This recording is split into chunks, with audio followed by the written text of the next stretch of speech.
안녕하십니까, 임정원입니다. 2022년도 그 손해하정사 의학이론 모범 답안 풀이를 시작하도록 하겠습니다. 먼저 그 이번 시험은 이제 비교적 이제 시험을 보신 분들이 의학이론은 문제가 좋았다, 뭐 이렇게 어렵지는 않았다, 이런 이제 반응이 많으시고요.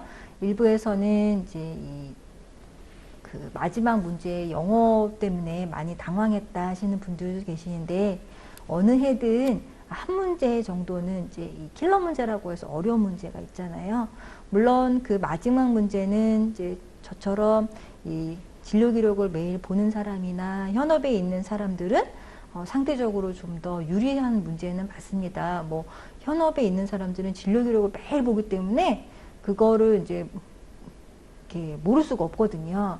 그래서 그런 점에서는 조금 이제 현업에 있는 사람은 불리하다 말은 나올 수 있지만, 또 현업에 계신 분들은 상대적으로 이렇게 이런 업무 때문에 사실 공부를 할 시간이 좀 이렇게 많이 주어지지 않아서 그런 거 생각하면 그냥 이 쌤쌤으로 생각할 수 있지 않을까 하고요. 이렇게 주위에 뭐 80점 이상 나올 것 같다 하시는 분들 굉장히 많으시고, 보통은 작년에 60점대 한 65점 정도 되면 거의 합격을 하셨거든요. 뭐 이제 근제나 이런 것들이 너무 어렵다고 하셔서 그런 점수들이 낮으니까 의학에서 조금 고득점이 나와주면 합격선에 이제 접근할 수 있는데, 아마 65점 이상이 되면 합격이 가능하지 않을까 싶고요. 이제 이 학원에서 이제 속속들이 모범답이 나왔는데, 본인들이 생각했던 이런 답하고 또 많이 틀려가지고 좌절하시는 분들도 좀 많이 계시는 것 같습니다. 어쨌든 수고하셨고, 이제 한 번씩 1번부터 맞춰보도록 하겠습니다. 1번 문제 보도록 하겠습니다. 자, 당뇨의 망막병증에 대한 내용인데요. 당뇨에 대한 내용은, 문제는 이제 재작년에 이 당뇨의 진단 기준에 대해서 기출에 나온 문제를 다시 한번 이 진단 기준을 냈었고요. 이번에는 당뇨의 합병증에 대한 문제인데, 당뇨의 합병증에 대한 문제는 제가 여러 차례 강조를 했기 때문에 이거는 대부분의 학생들이 아주 수월하게 답을 쓰셨을 것으로 예상합니다. 이 당뇨의 합병증은 우리가 급성합병증과 만성합병증으로 나누어서 생각할 수 있다. 급성합병증은 케톤산증, 이 비케토성, 고섬투성 혼수, 그리고 저혈당증, 그리고 만성합병증은 이제 대혈관 합병증, 미세혈관 합병증, 이렇게 나눌 수 있으며, 그 미세혈관 합병증이 어떤 것들이 있는지 우리가 계속 기본이론, 정리노트 시간, 그리고 파이널 리뷰에서도 다뤘었고요. 파이널 리뷰 12번 문제에서 다뤘습니다. 그래서 이 당뇨병성 미세혈관 합병증인 망막병증, 신경병증, 신증에 대해서 자세하게 다뤘으며, 특히 망막병증은 이 비증식성, 증식성 망막병증을 다루고 그 차이점은 어떤 것이고 어떤 치료까지 하는지 제가 굉장히 여러 번 다뤘던 내용이기 때문에 다들 잘 쓰셨을 것으로 생각을 합니다. 그래서 이 당뇨병성 망막병증과 답이 망막병증 외에도 신증, 당뇨병성 신증, 신경병증, 이 세 가지가 있고요. 당뇨병성 망막병증은 이 신생혈관을 만들지 않느냐라고 이제 말씀을 드렸죠. 왜? 이 당뇨가 되면 혈액이 묽어지기 때문에, 묽어지니까 느려져서 그 가는 혈관이 좁아지거나 막힌다고 했잖아요. 그런 혈관들이 눈, 신장, 머리 이런 데라고 말씀을 드렸잖아요. 그래서 눈에 있는 망막혈관이 좁아져서 이것들이 자꾸 좁아지고 막히니까 다른 길을 찾으려고 층로를 만든다. 그 층로가 신생혈관이고, 그 신생혈관을 만드는 것이 증식성 망막병증이다 라고 설명을 드렸었죠. 그래서 신생혈관이 있느냐 없느냐에 따라서 신생혈관이 있다, 증식성 망막병증, 신생혈관이 없다, 비증식성 망막병증으로 나눌 수 있다, 이런 설명을 드렸고요. 뭐 증식성, 비증식성까지 쓰시면 신생혈관 유무에 따라서 이렇게 나눠질 수 있다까지 쓰시면 맞았을 것으로 생각하고, 요거는 난이도 하의 문제에 해당한다고 볼 수 있습니다. 아마 학생들한테 모니터링을 해봤을 때 대부분의 학생들이 썼던 것으로 이제 확인되고 있습니다. 2번 문제 보도록 하겠습니다. 2번 문제는 사실 이것도 좀 아쉽지만 우리가 이제 현업에 있는 사람들은 너무나 잘 아는 내용이지만 이제 사실 이 현업에 있지 않으신 분들은 조금 낯설게도 느껴질 수 있습니다만, 이 3보험의 기본서 지금 제가 찾아보니까 3보험의 이 페이지 수는 안 썼네. 3보험 기본서에 나온 내용이고요. 제가 마지막 단기집중 모의고사에서도 냈던 문제입니다. 우리가 이 암 진단 담보를 설명할 때 우리가 약관에서 이 그 진단국부에 대해서 정의를 정확하게 알아야 된댔잖아요. 암, 제자리암, 경계성, 이 종양에 대해서 이 어떤 종양의 성격을 구분짓는 형태학적 분류 코드에 대한 내용인데요. 이 담보에 해당하는 암 슬래시 3이고요. 근데 원발 부위가 확인되는 원발이 있는 거. 그리고 6번은 속발. 원발이 아닌 전이성, 2차성.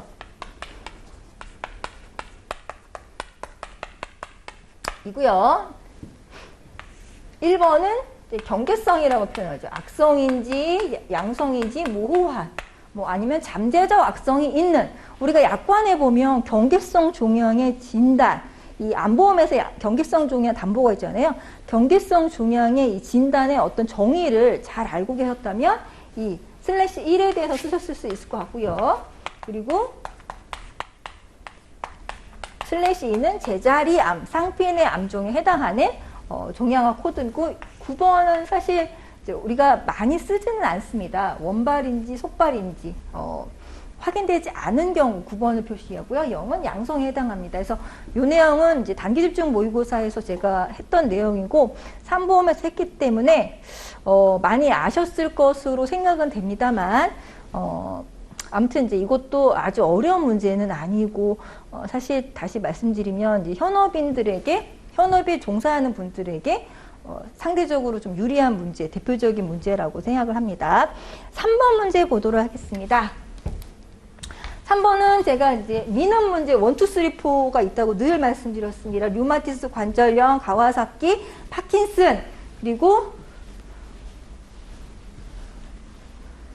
팔로사진 4가지가 있는데요. 이 중에 하나인 가와사키고, 가와사키는 제가 그 금쪽 같은 네 새끼 얘기하면서 막 그 여러 차례 얘기했고, 부르짖은 문제, 모의고사에서 언제나 내는 문제입니다. 언제 제 마음을 알아주셔서 낼 수 있을까 늘 이제 하소연했던 문제인데 드디어 나와 있고요. 이 가와사키 병은 여러 가지 이제 이 별칭으로 불린다 했잖아요. 급성, 열성, 임파절, 증후군, 급성, 열성, 혈관염 이런 식으로 불러서 혈관에 열이 너무 많아서 혈관에 염증이 생기고 임파선이 붓는다 이런 식으로 표현해서 열이 너무 많으면 우리가 어떤 증상이 나타날까 하면서 이제 이 5가지 증상에서 설명을 했는데요. 열이 너무 많게 되면 어때요? 눈도 빨개지고 입안도 빨개지고 배에도 막 열꽃이 피고, 그리고 막 손이 붓다가 이제 이 껍데기가 벗겨지고, 제가 그런 것들은 손발의 변화라고 써도 된다고 했었죠. 그리고 열이 너무 많으니까 임파선이 붓고, 이런 내용으로 제가 표현하시면 된다라고 했었고요. 그러한 내용을 잘 기술하시면 되고, 이 가와사키 병으로 인한 심장 관련 합병증은 제가 담보가 되는 기준, 보험금을 지는 기준은 뭐라 했어요?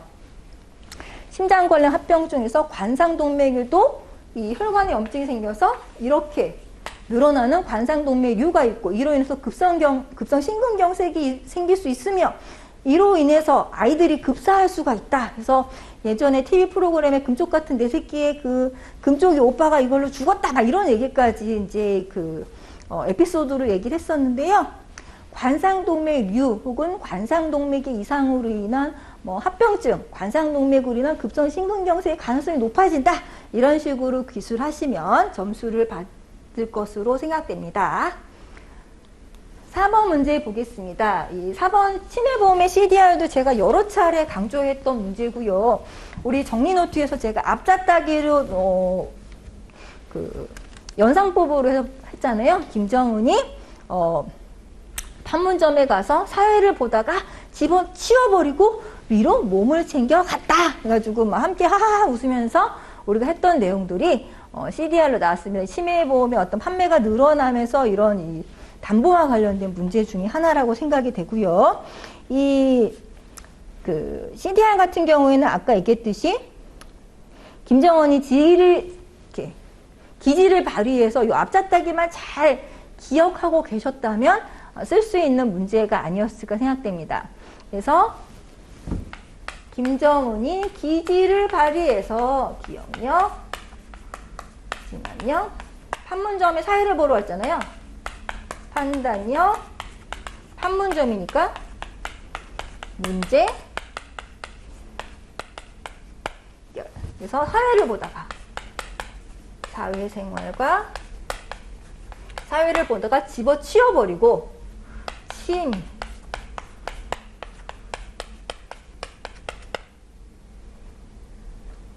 뭉치자.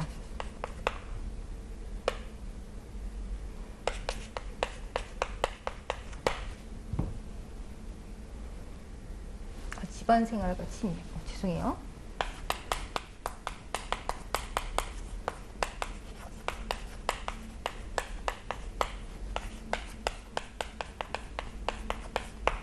이렇게 6가지 항목을 쓰시면 됩니다. 사유활동. 이것도 대부분의 학생분들이 잘 쓰신 걸로 알고 있습니다. 5번 문제 보도록 하겠습니다. 골반에 대한 문제인데요. 요거는 조금 이제 학생분들이 말이 많으세요. 이게 어떤 것이 맞느냐. 골반에 대한 내용은 처음 기본 이론 때 제가 무수하게 강조했던 내용으로 우리가 짱자치 앞자따기 해서 외웠던 내용인데요. 골반을 구성하고 있는 관절, 골반을 구성하고 있는 뼈는 입이 아프도록 했기 때문에 모르실 리가 없을 것으로 생각이 됩니다만, 다만 이 약간 그림이 약간 틀어져 나와 있었기 때문에 이 그림을 어떻게 보느냐에 따라서 약간 달리 보일 수 있는데 기본적인 내용만 아시면 잘 아시게 그림을 틀어놔도 충분히 이제 잘 쓰셨을 것으로 생각을 합니다. 우리가 이제 골반을 구성하고 있는 관절은 앞에는 치골결합, 여기는 천장관절이 있다. 그래서 이쪽엔 천장관절이 굳어지는 강지성 척추염할 때도 이 천장관절 얘기했었고요. 치골결합은 관절의 조직학적 분류 얘기하면서 연골관절에 해당한다. 막 이런 얘기를 했었습니다.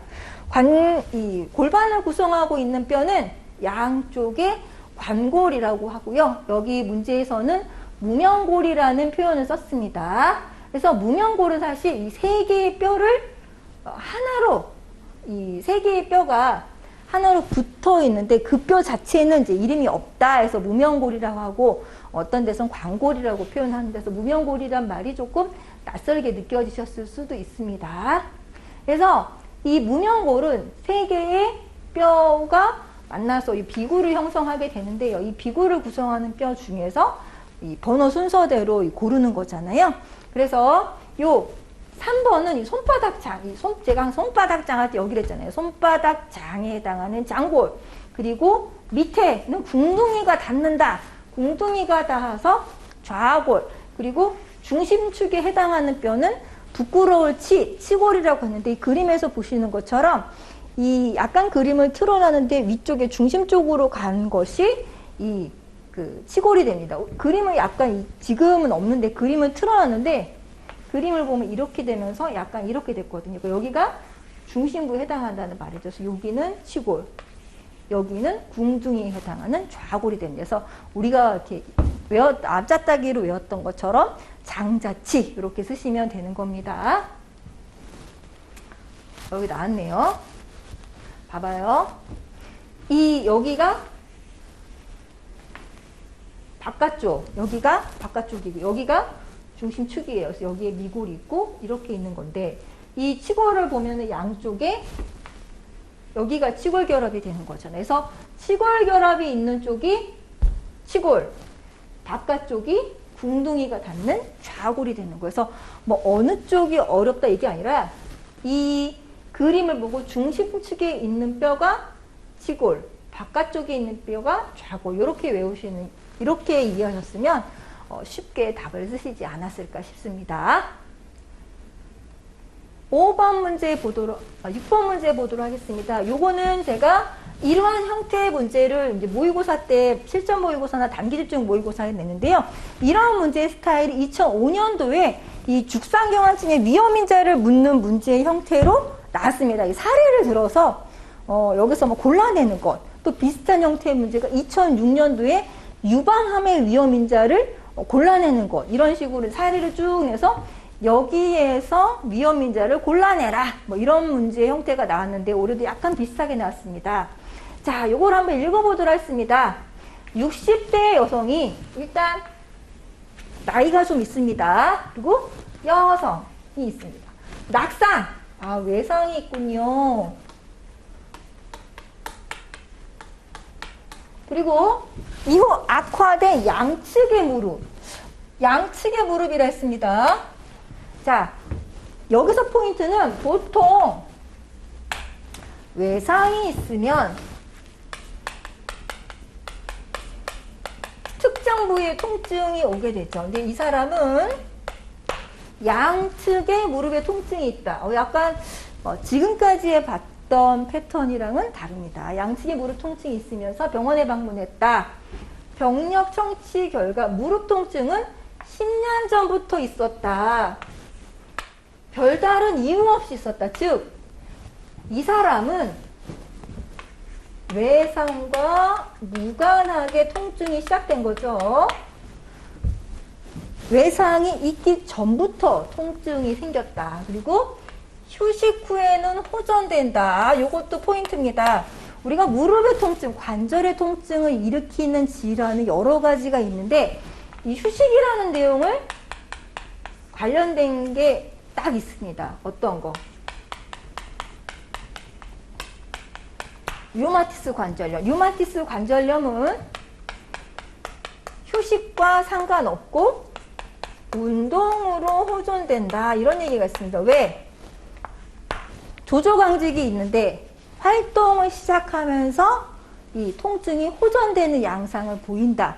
이런 제가 자가면역 질환들은 뭐라 했어요? 밤에 이렇게 자고 나면 염증 반응이 활발하기 때문에 아침에 일어날 때 뻣뻣하고 통증이 있지만 운동을 하면 좋아진다라는 얘기를 했잖아요. 그래서 휴식을 해도 호전되지 않는다라는 건데 이거는 휴식을 하면 호전된다라 했으니까 류마티스 자가면역 질환이 아닌 거예요. 그래서 자가면역 질환은 X,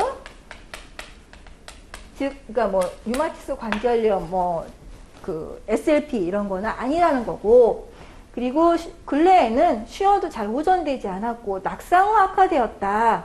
자, 양측의 내반 변형이 발생됐다는데 내반 변형이 뭔지를 잘 생각하시면 돼요. 내반 변형은 내반이랑은 안쪽으로 이 발목이 안쪽으로 이렇게 휘는 걸 말하는데 무릎이 안쪽으로 이렇게 왔다는 거는 어때요?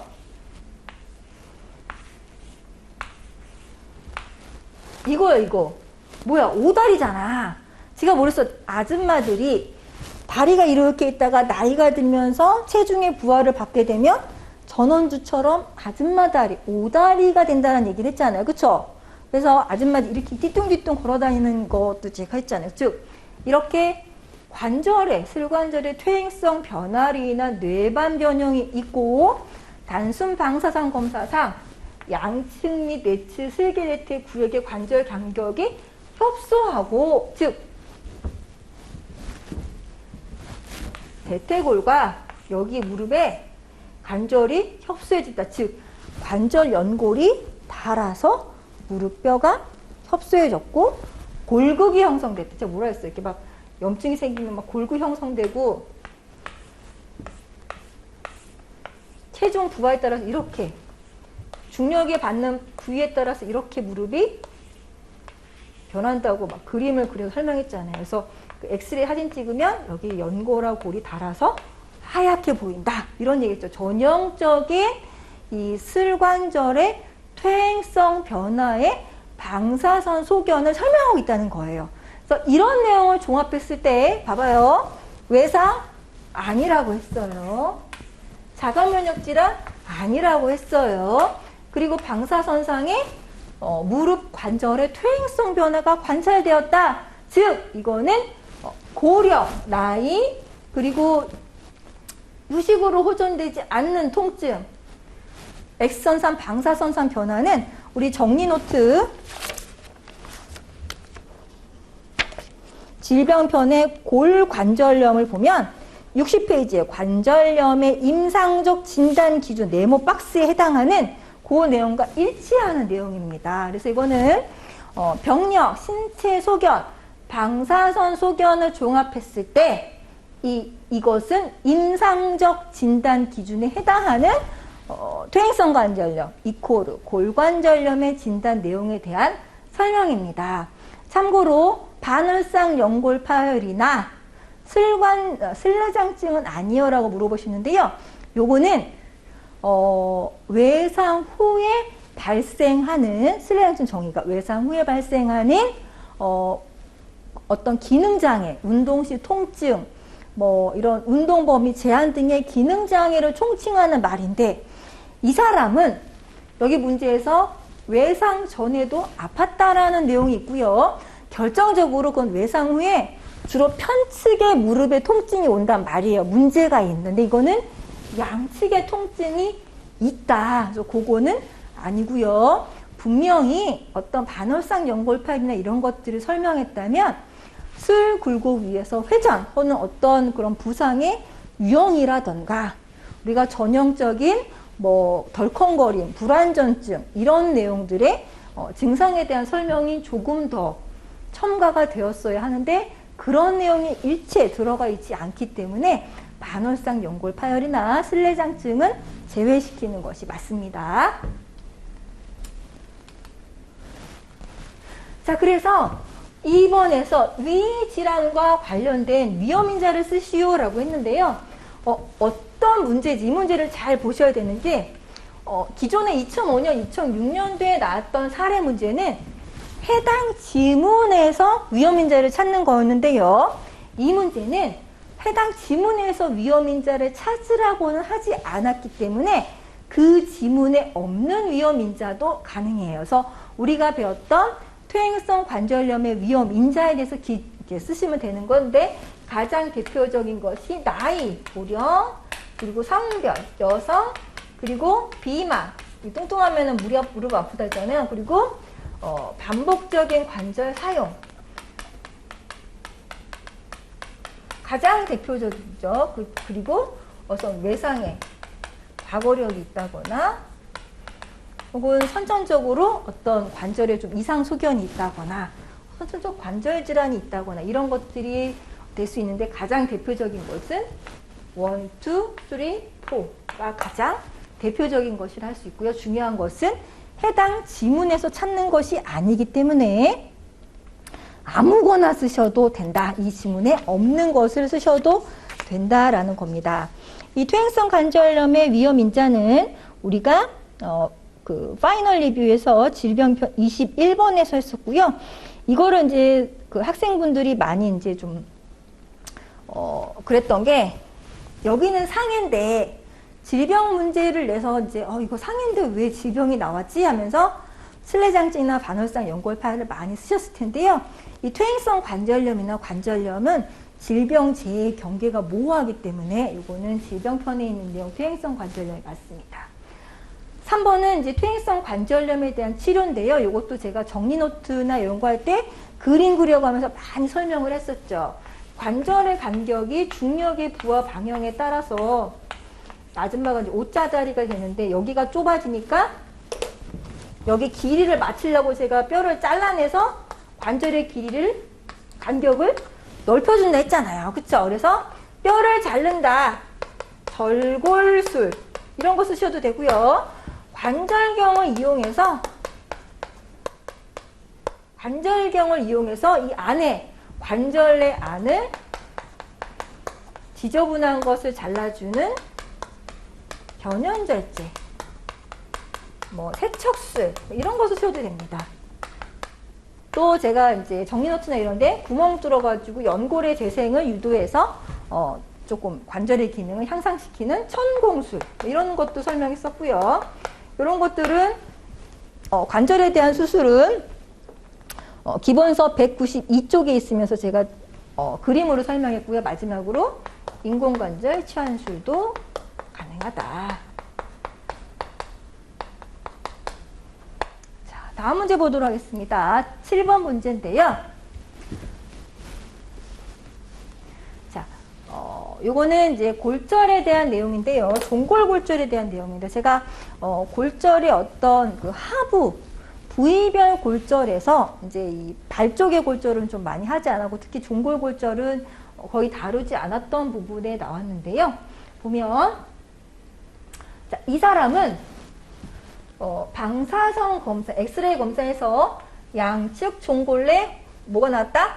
관절 내 분쇄골절이 나왔다. 이 포인트인데요. 자, 질문에 답해라. 이 종골골절에서 관절면의 전이와 손상 정도, 방출된 정도 등 골절의 형태를 정확하게 보려면 어떤 검사가 필요한가? 제가 검사에 대한 문제는 모의고사에서 굉장히 많이 냈습니다.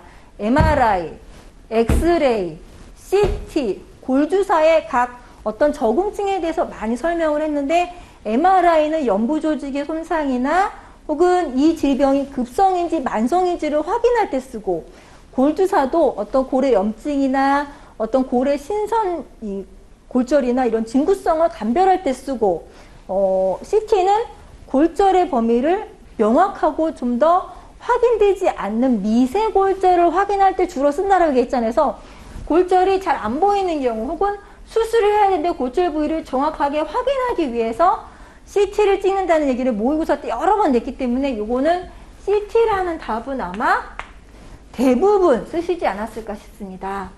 자, 2번 문제. 종골골절 후에 발생할 수 있는 합병증 중에 급성합병증을 쓰는 건데요. 제가 이것도 이제 어떤 부위별 골절의 합병증을 다룰 때 특정 뭐 예를 들어서 무혈성계사의 합병증, 뭐의 합병증을 호발 부위를 했지만 종골골절은 사실 들어간 적이 없었어요. 근데 제가 그 얘기는 했었습니다. 골절의 합병증에서 잘 모르겠다. 그러면 4가지는 꼭 나온다라는 얘기 했었어요. 혈관 손상, 신경 손상, 부정유합, 분류합인데 여기서 포인트는 급성합병증이라는 얘기를 했었어요. 부정유합과 분류합은 급성합병증은 아니에요. 왜? 유합이 되려면 적어도 10주 이상이 지나야 되는데 그건 급성은 아니잖아. 그렇죠? 그래서 우리가 그러면 골절의 합병증 중에서 급성으로 나타날 수 있는 합병증 중에서 여기다 갖다 붙일 수 있는 게 무엇이 있는지를 생각하면 되는 거예요. 그래서 예를 들면 뭐 신부점이 하천증 이런 것들은 아닐 것이고 가장 대표적인 것이 구획증후군. 사지의 한정된 구획에서 발생할 수 있다고 했잖아요.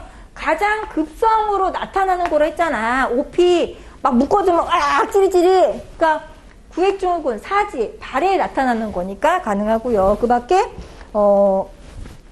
신경손상 가능합니다. 혈관 손상도 있을 수는 있습니다만 종골골절에서는 흔히 발생하는 것은 아니고요. 그 밖에 감염. 제가 골절의 어떤 합병증 중에 1, 2, 3, 4, 5로 감염 쓰라고 했잖아요. 감염이 있을 수 있고요. 그 밖에 피부개사 이런 것들이 있을 수 있습니다. 그래서 정형외과 책에서 그대로 나온 문제인데요. 정형외과 책의 내용을 읽어드리면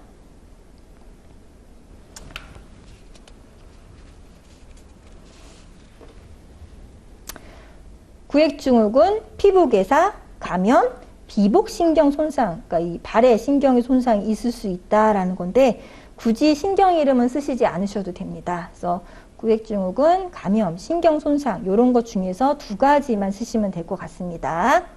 자, 이 사람은 3번 문제 보도록 하겠습니다. 종골골절에서 관절면을 정복하더라도 관절 내 분쇄골절이 심한 경우에는 종골과 모가 이르는 무슨 관절에 외상성 관절염이 나타날 수 있다. 자, 종골과 관절이 이루는 관절이 뭔가? 자, 발목의 관절을 말하는 거죠. 발목 관절을 그려볼게요. 종골은 발 뒤꿈치 뼈예요. 그렇죠? 그래서 종골과 관절을 이루는 뼈는 뭐예요? 발목뼈인 거골이 되겠고요. 그러면 종골과 거골이 만나는 뼈는 거골하 관절이 되겠습니다. 그래서 이 발목뼈를 거골하 관절이라고 하거든요. 발목이 이루는 관절을 발목 관절인데 이 종골이 붙어 있는 뼈는 여기이기 때문에 거골하 관절이 되고, 여기 외상성 관절염이 남고 이때 거골하 관절에 관절염이 생긴다. 이렇게 쓰실 수가 있고요. 그래서 이 사람은 외상성 관절염이 생겼다. 어떤 수술을 할 수 있나? 관절염에 의한 수술. 자, 외상 후에 발생하는 관절염을 치료하기 위한 수술은 기존에도 몇 번 나온 적이 있습니다. 어떤 관절의 이런 외상성 관절염으로 관절의 기능을 유지하기 위한 수술, 뭐 이런 수술을 묻는 문제가 2020년, 뭐 그전에도 많이 나왔었는데요. 관절염에 대한 수술은 특히 발목 같은 경우에는 하지가 계속 부하가 되기 때문에 관절을 아예 붙이는 관절 유합술을 많이 하게 되고요. 사실 여기 발 같은 경우에는 인공관절 치환술의 적응증에는 해당하지 않습니다. 8번 문제 보도록 하겠습니다. 8번 문제는 이것도 제가 요 문제는 이제 다루지를 않아 가지고 많이 어려웠다고 생각하실 수도 있는데 조금만 센스를 가지시면 풀 수 있는 문제입니다. 읽어보도록 할게요. 자, 51세 여성이 발을 헛디뎌서 낙상 후에 우측 발목에 심한 통증과 부종으로 병원에 방문했더니 엑스레이 검사 및 CT 촬영에서 삼가골절 진단을 받았다. 모르는 거 나왔습니다. 발목에 삼가골절이 뭘까? 자, 발목 관절을 그린 골절인데 삼가골절에 발생한 뼈 번호 2개를 쓰랬어. 아, 이거는 골절이 2군데 뼈에서 발생하는구나는 우리가 알 수 있겠죠. 그러면 이 삼가골절이 뭐냐를 아면 되는데, 자, 여기서 영문을 좀 이렇게 보시면 삼과 영어를 조금 우리가 공부하실 때 막 뭘 외우잖아요. 그때 한글을 쓰고 제가 가로치고 영어를 썼는데 그 영어를 조금 유심히 보신 분들은 아마 이 문제를 이제 눈치채셨을 수도 있는데요. 삼과 할 때 삼은 석삼자예요. 트리가 이제 셋을 말하는 거거든요. 그리고 여기서의 과는 말레올라라고 해서 복숭아뼈에 해당합니다. 우리가 과라는 의학 용어는 아래의 뼈와 관절하기 위해서 불룩해지는 폰다이의 뜻도 있고요. 여기 발목에 복숭아뼈를 또 과라고 합니다. 그래서 이 과는 2가지 뜻이 있고요. 이 말레올라는 발의 복숭아뼈를 나타내는 단어입니다. 자, 여기에서 우리는 이제 힌트를 찾을 수가 있습니다. 발의 복숭아뼈는 어디예요? 발이 이제 이렇게 있으면 여기 양측의 복숭아뼈를 갖고 있는데 안쪽에는 무슨 뼈예요? 경골, 밖에는 비골이란 말이죠. 즉, 내 발목을 잘 보세요. 내 발목에 안쪽에도 복숭아뼈가 있고 바깥쪽에도 복숭아뼈가 있잖아요. 그거는 발의 이제 족근골이 아니란 말이에요. 이 발목, 이 무릎에서 발까지 긴 장골에 해당하는 경골과 비골의 하단의 복숭아뼈란 말이죠. 내 발을 잘 만져보시면 알 수 있습니다. 그래서 양측의 과와 더불어 3과 3개의 과가 부러웠다는 거예요. 그러면 안쪽과 바깥쪽과 뒤쪽과 이 세 개가 부러진 걸 말하는 거거든요. 즉 발을 구성하는 여기 복숭아뼈, 여기 복숭아뼈, 뒤에 복숭아뼈까지 부러진 것으로 이 안에는 경골, 밖에는 비골이 되는데 엄지가 안에 있죠. 즉 1번이 바깥쪽이니까 비골, 2번이 안쪽이니까 경골이 되겠습니다. 그래서 삼가골절에서 해당하는 뼈는 비골과 경골이다. 그래서 번호 이름을 각각 매칭해서 잘 쓰셨어야 하겠습니다. 그리고 이 사람의 삼가골절에서 발생한 치료 방법은 무엇냐라고 썼는데요. 요거는 사실 문제만 읽어도 알 수 있습니다. 문제를 보면 자, 이 사람은 발목에서 삼가골절이 있는데 이 발에 어때요? 안쪽과 바깥쪽과 뒤에과도 부러졌다고 했고 이거는 족관절의 골절이잖아요. 우리가 골절의 수술의 적응증은 뭐예요? 관절내 골절, 분쇄 골절 이런 거는 말이지. 이 사람은 뼈가 골절이 3군데가 일어났어. 또한 관절내 골절이야. 그럼 뭘 해야 돼? 수술을 해야 돼. 골절에서의 수술은 뭐예요? 내고정술이야. 관절적 정복과 내고정이야. 밖에서는 비관절적 정복과 이런 도수, 부목 이런 건 안 된다 했잖아요. 그래서 열고 탕탕탕 고정하는 내고정을 해야 된다 했잖아요. 그래서 내고정술하고 관절적 정복술이 답인데요. 내고정술이나 수술만 써도 아마 점수를 줄 것으로 생각을 하는 바입니다. 9번 문제 보도록 하겠습니다. 9번 문제도 제가 모니터링 했을 때 우리 학원 학생들은 대부분 많이 쓰셨던데 경추의 해박적 구조에 대한 문제입니다. 이 경추의 해박적 구조는 제가 여러 번 얘기를 했고요. 관절에 우리가 분류해서 여러 번 싫어 끄덕끄덕 하면서 많이 했던 내용입니다. 경추는 제가 맞는 관절이라 했습니다. 굴곡, 신전, 축굴, 회전이 가능하다. 모든 운동이 가능하다 했어요. 그래서 우리가 경추는 굴, 신, 축굴, 회전이 가능하다 했는데 문제에서 외측 굴곡이라고 나왔네. 자, 근데 봐봐요. 외측 굴곡은 축굴이에요. 축굴곡. 그래서 외측 굴곡은 축굴과 같은 말이에요. 어떤 친구들은 외측 굴곡하고 내측 굴곡 썼는데요.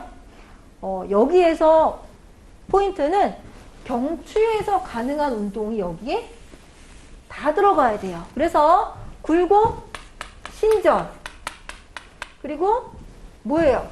회전이 된다 했죠. 회전이 반드시 들어가야 합니다. 내측 굴곡을 쓰게 되면 회전이 들어가지가 않게 되기 때문에 반드시 회전은 들어가야 돼서 회전이랑 신전이고요.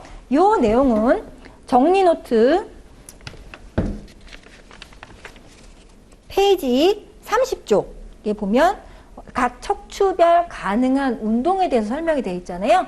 거기에 이러한 경추의 운동의 내용이 상세히 되어 있고요. 그래서 경추는 7개, 그리고 경추 제1경추, 2경추, 환추, 축추. 우리가 관절 분류 연습할 때 그래 싫어 하면서 환추 후두 관절, 환추 축추 관절 이런 거 연습했잖아요. 그래서 요거는 너무나 잘 아셨지 않았을까 싶습니다. 그래서 요거는 대부분의 학생들이 많이 맞추셨더라고요.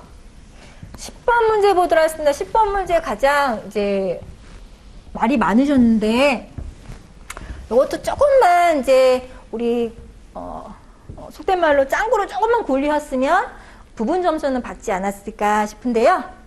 10번 문제 보면 이제 이 얼굴 부위에 외상을 가해서 응급실에 해두고 이 사람의 평가와 예후 판정 외에 눈뜨기, 운동 반응, 언어 반응에 3가지 항목을 평가했다. 이게 뭐냐 물어보는 거잖아요. 이건 딱 하면 나잖아. 우리가 개어는 글라스고우 혼수 속도 글라스고우 혼수촉도, GCS 다 맞는데요. 요거는 어쨌든 굉장히 쉬운 문제, 2점에 해당하는 문제고요. 다음 문제를 보도록 하겠습니다.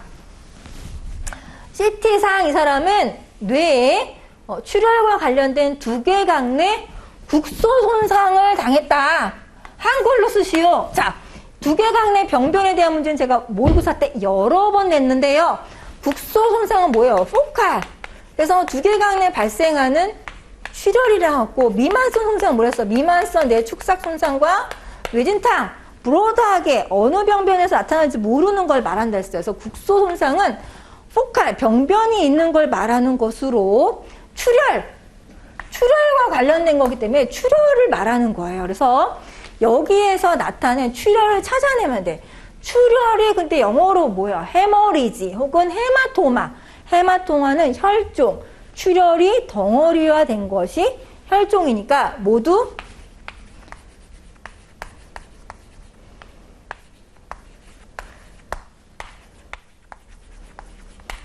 헤머리지, 헤마토마 모두 H자로 시작하기 때문에 이 출혈은 H자만 일단 찾으면 돼요. 그래서 여기 H자가 뭐 있어요? 요거라는 거지. 그리고 트라우마틱, 어큐트, 당연히 외상에 의하니까 급성이지 만성일 리가 없잖아요. 어큐트, 이 세 가지가 모두 두개각 내 국소 손상이 됩니다. 그러면 이것이 무엇을 말하는지 한글로 쓰라 했단 말이지. 이것도 해석을 해야 돼. 보면 요거는 서브 아라키노이드 헤머리지, 뒤주막 하출혈이고요. 제가 서브라는 말은 뭐뭐 아래다 이런 얘기를 좀 한 적이 있었고요. EDH는 에피듀랄 헤머리지, 에피듀랄 헤마토마에서 듀랄은 경막. 에피는 제가 이 에피자는 윗상자에 해당해서 경막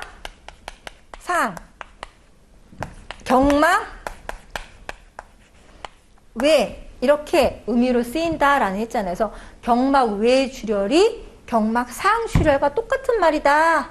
이때 에피는 윗상자에 해당한다. 이런 말을 했었었죠. 그래서 EDH는 경막 상 출혈, 경막 외 출혈이 됩니다. 그리고 어큐트 IVH는 뇌실류 출혈이거든요. 그래서 요거는 디즈마카 출혈, 경막 상 출혈, 그리고 뇌실내 출혈, 이 세 가지 중에서 두 가지만 쓰시면 됩니다. 그리고 3번 문제를 보도록 하겠습니다. 3번 문제는 안면골, 즉 안면골 CT에서 이 골절된 두개골의 뼈를 이루는 이름을 찾아서 영문을 한글로 쓰는 건데요. 저희가 PPT가 없어가지고 그 시험에 나온 영문명을 쓰면 fracture of left occipital bone 자이고마티쿠스 본 그리고 오스 막실라리 본 나잘본 이렇게 대충 느낌으로 봤을 때는 하나, 둘, 셋, 네 개의 뼈가 있습니다. 우리가 이제 두개골에 대한 내용은 전두, 축후, 접사에서 뇌두개는 미친 듯이 6종 8개 외웠잖아요. 그때 이 전두, 축후, 접사를 외우면서 이 가로치고 영어를 조금만 더 주의 깊게 봤었더라면 요거는 이제 보지 않았을까. 자, 요게 후두골입니다. 전두, 축후, 접사할 때 후두골이고요. 그리고 나머지 뼈는 뭐냐? 요거는 이제 광대뼈에 해당하는 우리가 관골이라고 하고요. 막실라는 상악골. 나잘은 우리가 어떤 분이 인터넷에 본인이 쓴다고 칙칙이까지 올리셨는데 나잘은 코를 말하래요. 그래서 코뼈에 해당하는데요.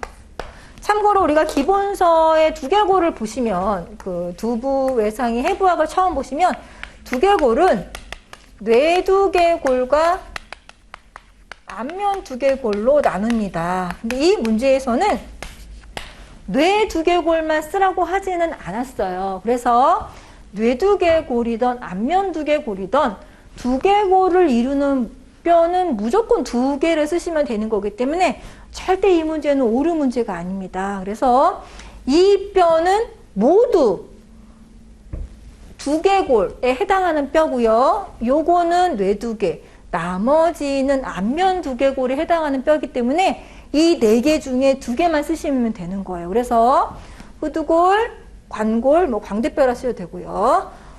상악골, 비골, 혹은 코뼈 이 네 개 중에 두 개만 쓰시면 될 것으로 생각이 됩니다. 그래서 뭐 오류라고 하는데 오류는 아니에요. 그래서 여기까지 했고요. 본인이 생각하시는 답을 잘 쓰셨는지는 잘 모르겠습니다만 어쨌든 최선을 다하셨기 때문에 좋은 결과가 있으실 것으로 생각하고 한 해 동안 저와 함께 해주셔서 너무 감사드립니다. 감사합니다.